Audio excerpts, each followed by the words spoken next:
One of the difficulties of the Citizens United case is it's a constitutional decision, and that means it really can't be changed by the Congress. They can't just write a bill, and it's based upon they based it upon the First Amendment essentially, and the idea that corporations are people and therefore they have an opportunity or freedom to express themselves just as individuals.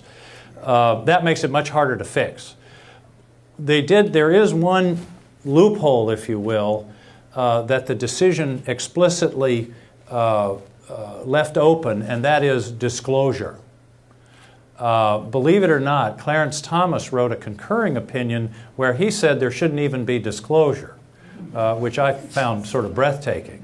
So the first step, it seems to me, is timely disclosure. So if that billionaire I mentioned from wherever, at least the people of Maine would know who he or she is, where his or her money came from, and on a timely basis, not 5 days after the election.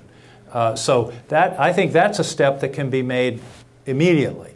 Beyond that, it's going to be very difficult. We may end up having to look at a constitutional amendment because it's, again, unless there's a change in the composition of the Supreme Court, it's going to be very difficult to do much substantively with that decision. But you're absolutely right. I'm convinced that it is a huge part of the problem that we have now, because quite often our representatives aren't representing us, they're representing the people that are funding them.